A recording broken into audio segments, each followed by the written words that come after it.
What's up, everybody? It's Sean. This is Alan. And this is Inside the Square, the wrestling podcast, coming at you almost every other Saturday from sunny St. Mary's, California. What's good, Big Daddy? WrestleMania. It's coming soon, we less than 30 days away now. Very close. So what you want to talk about? You said you want to start the episode off talking about Wes Lee. Wes Lee. What about him? He's amazing. Amazing athlete. Better than Carmelo Hayes, in my opinion. I don't know about if he's a... I agree with you that he's a great athlete. I don't know if he's better than Carmelo Hayes. I know he has transitioned really well from a tag team wrestler to a singles competitor. It worked. And over just a couple of years, for those who don't know, Wes Lee, they're part of a group, and his partner, during the Me Too movement, got accused of some sexual harassment. So WWE did the only thing they could do. They fired his ass. But they kept Wes Lee. That was a smart thing to do. Yeah, I thought it was weird at first. But, this guy had never been accused of anything. And plus, he was super young. Yeah. And sure enough, they nurtured him, showed him the way. And guess what? Wes Lee's North American champ. It's amazing. And his star is shining bright. That dude puts on some hell of a matches, man. Hell of a match. Like Dijak. His matches with Dijak, the two I've watched, were really well done. Yeah. Excuse the helicopter flying over, guys. If you can hear it, we live right next to an airport and a naval air station, so we got planes coming over all the freaking time. But back to what we're talking about, it's really interesting to see Wes Lee, man. I think that dude should be future NXT champ. Against Braun Breaker, they have to figure that out. I don't know about Braun Breaker. Braun Breaker may not even be champion by the time, Wes Lee makes his march toward the belt. Yeah. Because, you got to remember Wes Lee's really young, and the game of wrestling, it's not overnight success. You have to kind of work your way toward it. And once you get there, you get there. But I think the main roster might be calling him, man. That's not a good sign. I don't know. I always think of him as a more heavily built Ricochet. But Ricochet had a lot of success in the main roster, but the dude can get buried really quick. And Ricochet's won the U.S. title, the Intercontinental Championship.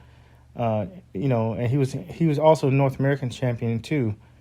But once he goes against the heavier wrestlers, because he's had a squash match with Brock Lesnar, which turned out terrible. Very terrible, didn't you think? Yeah, but he gets lost sometimes. He had a great match against Logan Paul. Logan Paul? What's his name? Oh, not Logan Paul, his brother. Dang, I'm trying to remember. Whatever the hell his name is, the Paul brother. He that was a decent match. Yeah. Well, not a decent match, but it was a decent moment. Yeah. In the Royal Rumble, it was like one of those oh shit moments because you watch it and they jumped across the ring, hit each other. I was like, what in the world is going on? When I saw it, I was like, this is an oh shit moment. It was really spectacular. Like, man. Some people like Logan Paul and some people don't. I don't know, man. I'm slowly coming around to him. I don't like his shtick. Sometimes it's very self-aggrandizing. His wrestling? No, just the way his gimmick is. I mean, his gimmick is him. Just him. And it gets old. I don't know. Maybe I'm just the old person who don't like new gimmicks. New talent? I like new talent. I think new talent is what makes the hobby and the hobby so fun. Because once you see new wrestlers, you see new moves, you get new ways to antagonize people on the mic, new factions. I think that makes new blood makes wrestling fun. So I'm all about it.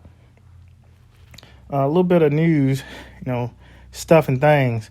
Will Ospreay, he's injured. He's a New Japan Pro guy, British heavyweight champion.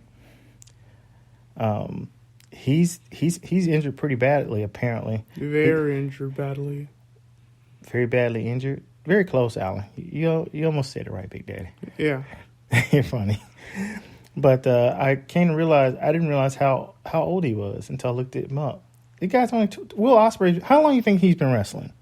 Long time. Since 2012. That's a long time. Oh yeah, that is a long time. That's 11 years ago. Guess how old he is? 23. That dude's 29 years old. Wow. He's been wrestling since he was 18.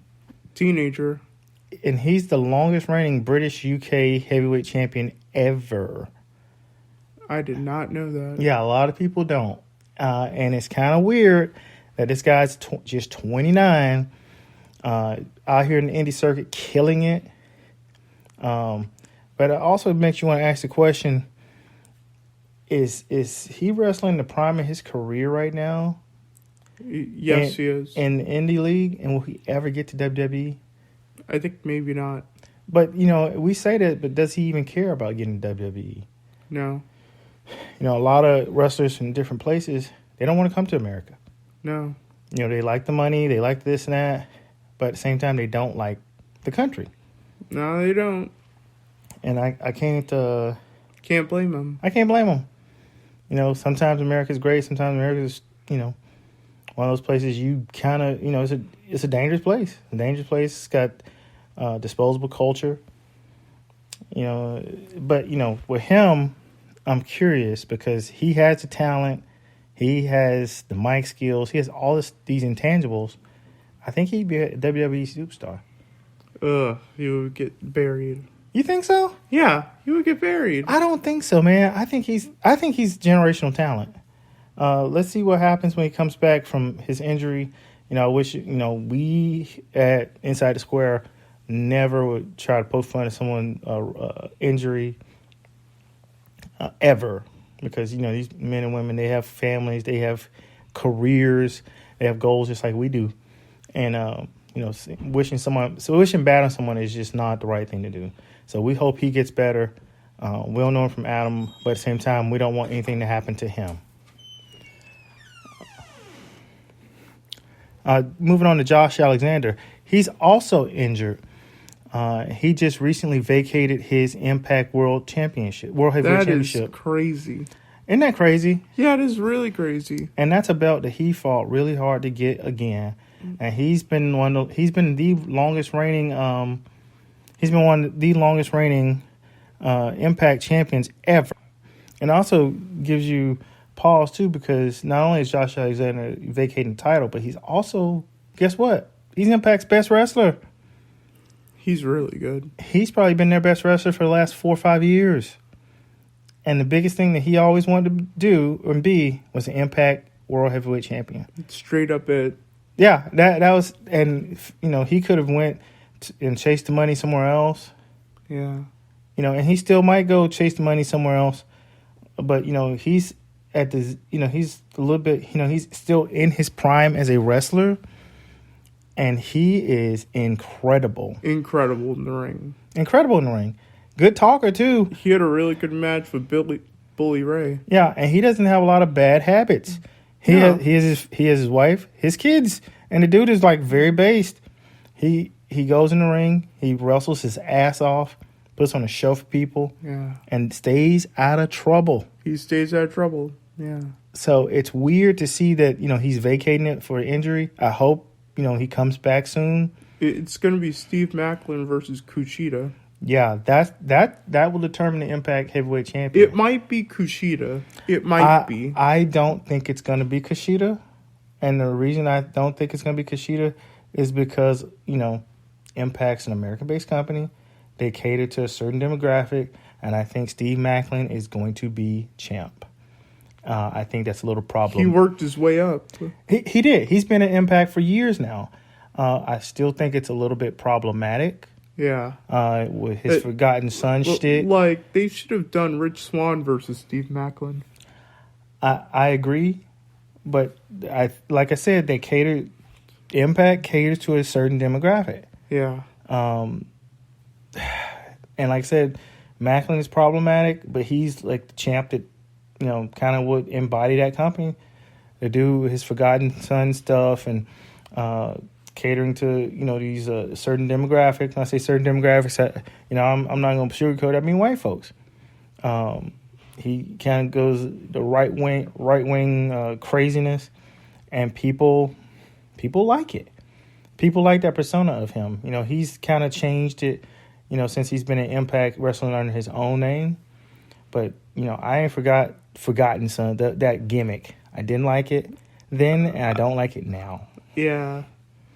And then those guys tweeting out that stuff about Trump and stuff like that, it was really off-putting. So if they make him the champ, you know, maybe they lose some viewership, maybe they don't. I don't know. But I do believe that he's probably going to get that belt. He's going to get it. But I also believe Kushida is a superior wrestler. Yeah, he's really good. He was killing it on NXT. He's killing New Japan. He's been very successful everywhere he's been.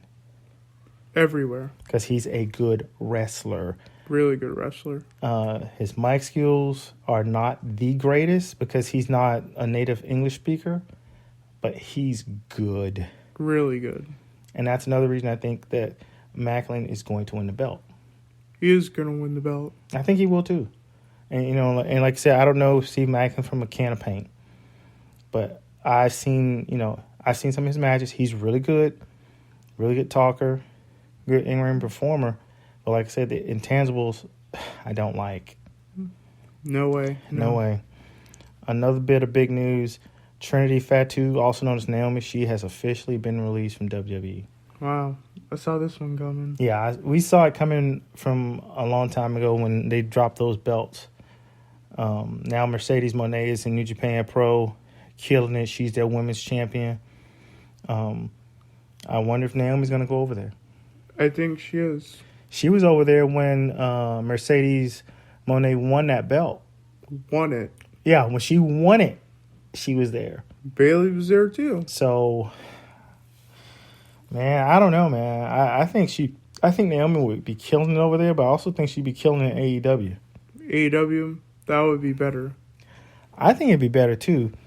You know, she's former women's champion, former women's tag team champion. She had been with WWE for a long time. Long time. You know, 10, 11 years. As long as the Usos been with them too. Yeah. And, oh, by the way, her husband is one of the Usos. Usos. Notice I said the last name Fatu. Day one-ish. Day one-ish. So, if she leaves and goes to, you know, New Japan Pro or even AEW, I think that'd be a big deal. Really big deal. But yeah, she officially got her release from it, from WWE. I saw it on a tweet. I was kind of curious about, you know, what's the direction? What's she going to do? I follow a lot of different accounts that follow her on Instagram.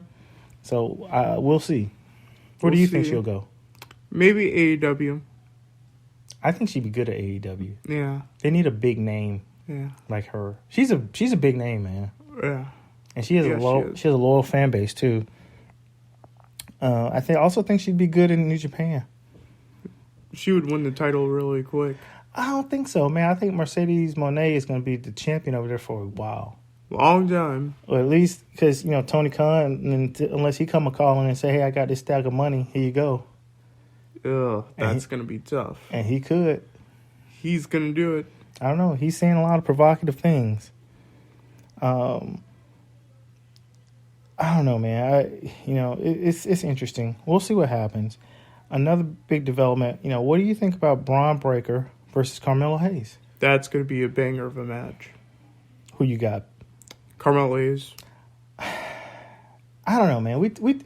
Alan and I talk about wrestling every day. So I'm bringing up a conversation we talked about this morning because, you know, we went on our nature walk, which was pretty awesome. How many steps you get? I got about 5,000 steps.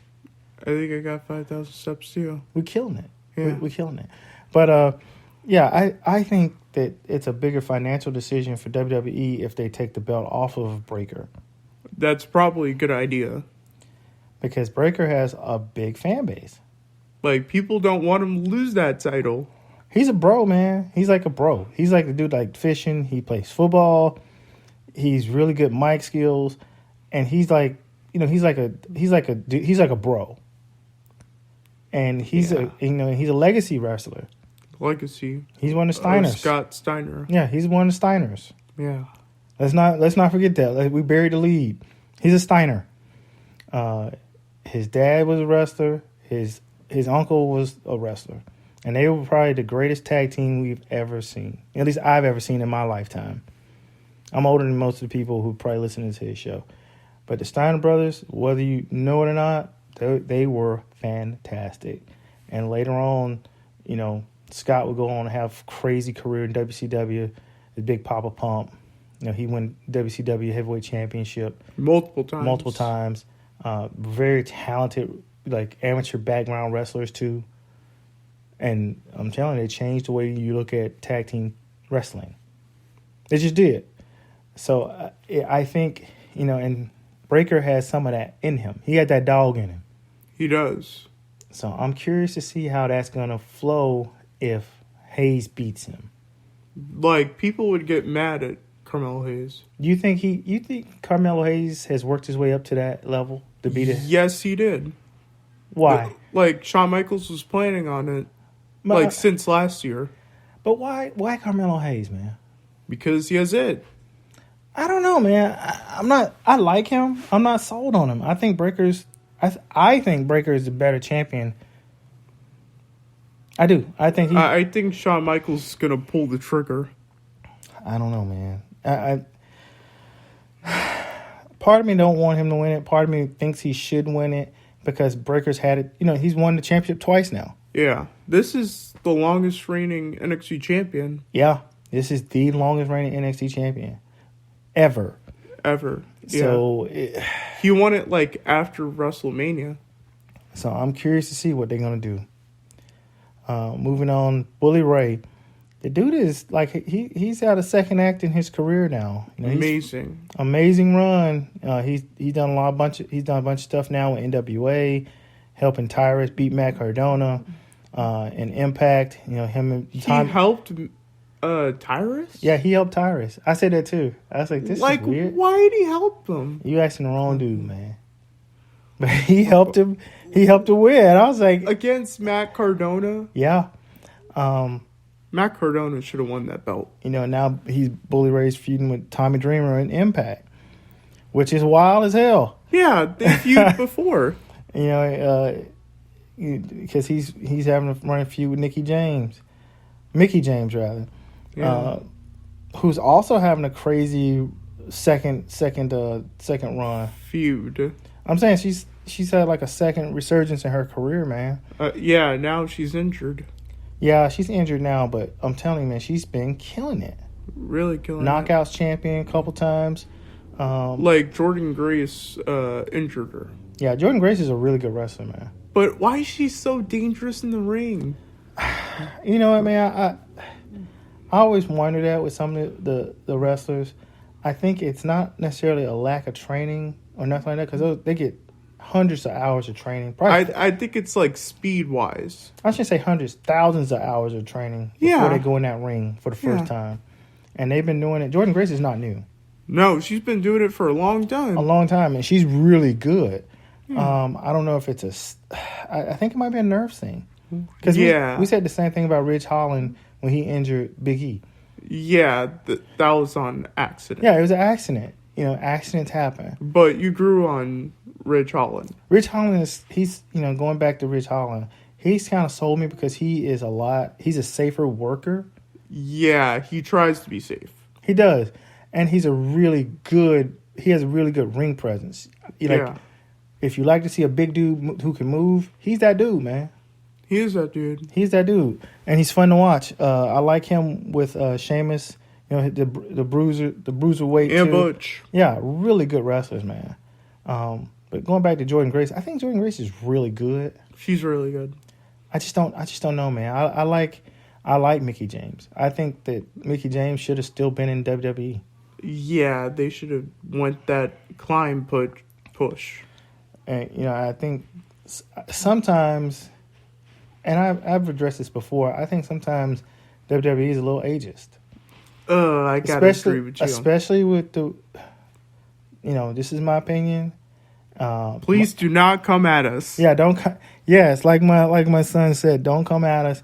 I think this is our opinion. I think WWE is a little ageist toward women wrestlers. I think once they get a certain age, they start limiting their runs to be champ, limiting their runs to be at the top of the card or bottom of the card. You know, there are some exceptions like Natalya and, you know, some legends like Beth Phoenix. Because, you know, Beth Phoenix has been with the company so long, and she helped transition the Divas title to what we have now. Her, Michelle McCool, they were like really great wrestlers. They really good technical wrestlers. Yeah. And they, you know, you watch them not because they got, you know, they're scantily clad women, but because they can really wrestle.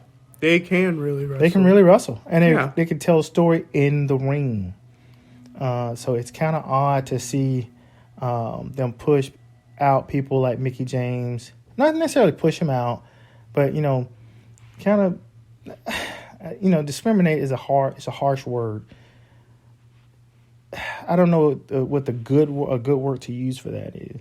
Yeah. But it just seemed like it kind of ages. I think Mickie James still has a lot of gas left in the tank. Yeah. If she recovers from her injury or vacates title. I don't think they're going to let her vacate that title, man. She's a draw. Yeah. People like to see her wrestle. Just like Jade Cargill. People like to see Jade Cargill wrestle.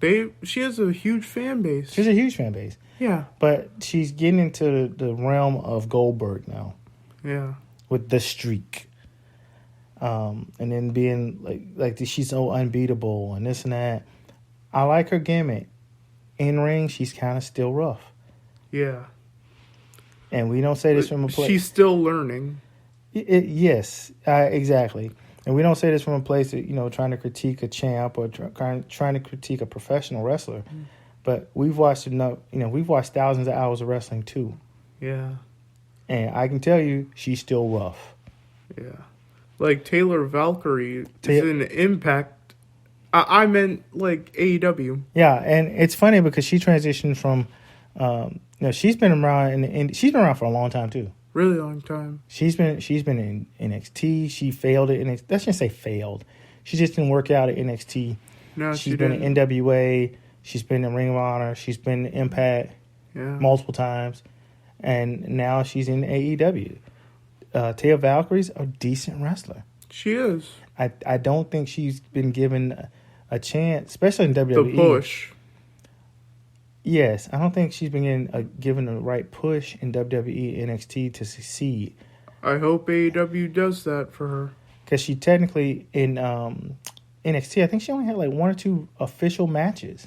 Yeah. I don't know about the dark shows. Dark shows, you know, house shows that they don't televise. But I don't know about the dark shows. But the shows that I've seen, I've only seen her wrestle like once or twice. Once. And then they came out and said they cut her. So I don't know, man. I really don't know. I think that Taylor Valkyrie could be a good person to like beat Jade Cargill. I don't know about beat Jade Cargill, but kind of like maybe. See, I don't know what their locker room culture is. I heard it was toxic, but but we don't know what the women's locker room culture is either. But I think she could be a good person to help mentor that locker room along because she's been at it for a long time. Really long time. Like Ruby Soho. Ruby Soho has been wrestling a long time. Really long time. Really long time. I think that about wraps us up. I think we're out of time.